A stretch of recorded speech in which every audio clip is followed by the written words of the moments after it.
is such a joy to be with you again this year. I love coming back and seeing familiar faces year after year. It's really great.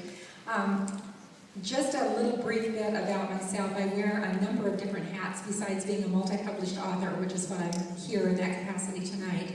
I also, just 5 days ago, our son gave us a brand new grandbaby, he and his wife. And so we have, I'm a grandmother now. Which is way cool. And a little girl, Kate Isabel. So I'm pretty much over the moon in love with that little girl. And I have her as my screensaver on my phone. So if anybody wants to see a picture.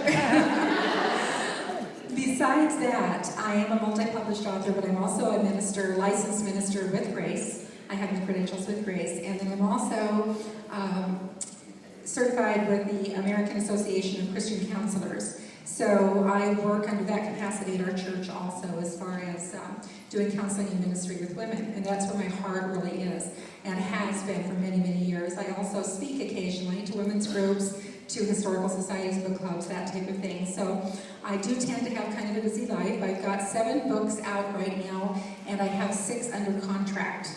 So I've got, and all 6 of those need to be written in the next 1.5 to 2 years. So thankfully, actually there's 7 under contract, but the one that she mentioned that's coming out, it's actually coming out June 1st.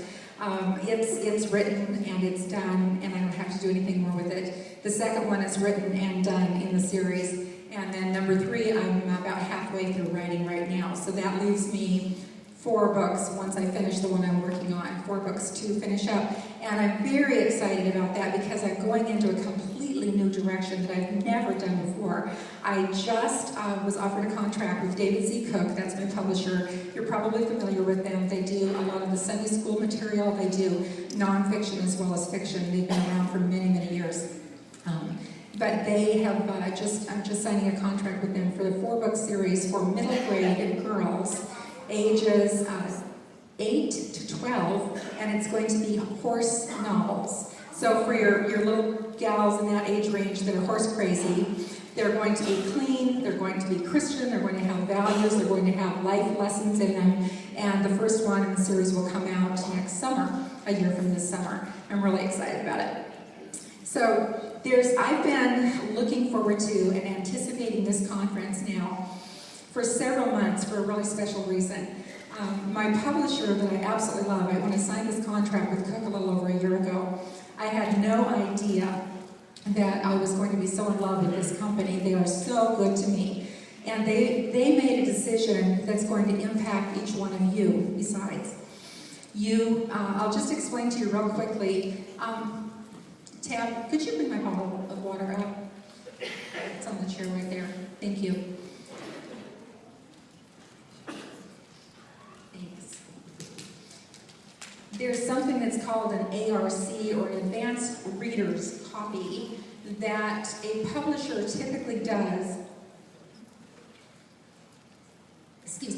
Publisher typically does several weeks. They'll do a few dozen of them, and they will have them printed several weeks before the book actually releases, sometimes 2 or 3 months ahead of time. They send those out to reviewers, and they send them out to big reviewers, the Library Journal, Publishers Weekly, all over, and within the literary world, hoping that there might be reviews generated on that book and to get some buzz going. But that book is not an actual final copy. What it is the back doesn't have all of it, the same thing that would typically be on the back. Some of the interior isn't exactly the same. So they do it basically just for publicity.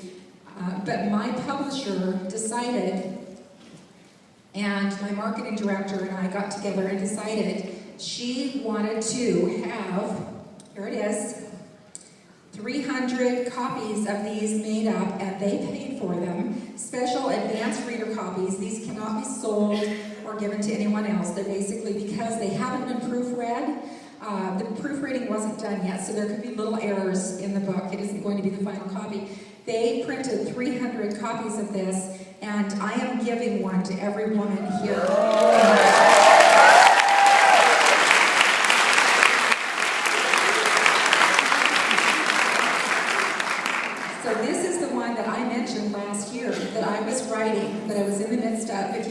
mother. There was quite a little bit of buzz about it as I was talking, and I had a lot of people come up to me afterwards, because this book is one that really, I believe, is going to minister to women at a very deep level. It's called Blowing on Dandelions. It's a historical romance, but it has a strong women's fiction thread, really as far as getting to the heart of women and women's needs. And it's about a woman who's a widow, and she has 2 young children, and she's running a boarding house in Baker City, Oregon. And her mother, who she's always had a lot of difficulty with all of her life, her mother has been controlling, manipulative, and at times even a little demeaning. And they do not get along at all. Her mother's come for visits in the past, but she's decided now that she's older, she doesn't want to be on her own, and she's coming to live with Catherine and her children. And she's moving in whether she's wanted or not.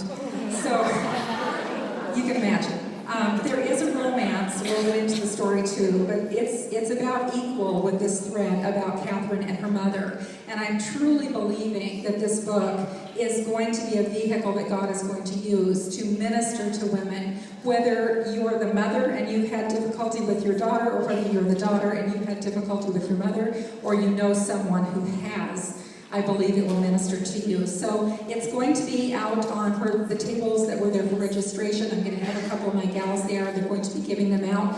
Please just take one per person. I will still be selling my other books over here on the other table. I have women's contemporary fiction as well as historical fiction, historical romance. All of my books have a strong Christian faith thread. That's really important to me, that we're able to weave that in.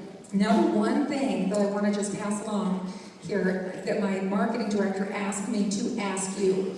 She's doing this for a purpose. She's doing this to be nice, and because she wants to minister to you all. She's also doing it because she's hoping it will create what's called in the industry buzz, that people will start talking. The book releases June 1st.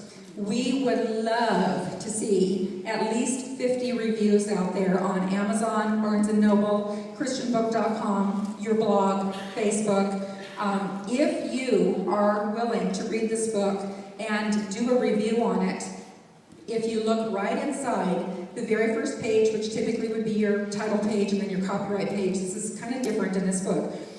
It has the marketing director's name, her phone number, and her email address. If you are willing to do a review and then send her your name and then the link to the review online, your email address, and your mailing address, when the book comes out, she will mail you, direct mail you, the actual final copy free, just for doing a review. And that one you can share with family, friends, your library, whatever. We ask that you do not, please, I don't want to see any of these end up on eBay or Amazon for sale. People actually do that. They don't realize that an ARC actually is supposed to be destroyed after the reviewer reads it. Nobody does, and I don't. And I don't ask you to do that. But we do ask that you don't sell them, that you don't give them to your library, and that you don't pass them out to family and friends, because we want these to stay in your hands, and ask that you would read them and do the reviews. So I would really appreciate that if you could. And we did also discover, I found out from my publicist, that if I hit 50 reviews on Amazon, it changes the algorithms on Amazon, and it totally changes the way they start sending out notices about my book. I mean, it just does all sorts of cool things on Amazon. So if you're willing to do that, it would be a huge blessing. And I'd love to see you at the back table. I noticed that several people already picked up books and paid for them. If I'm not there and you want to just put the money in the basket, it's fine. Come back and bring the book back when I'm there, though, and I'll sign them for you.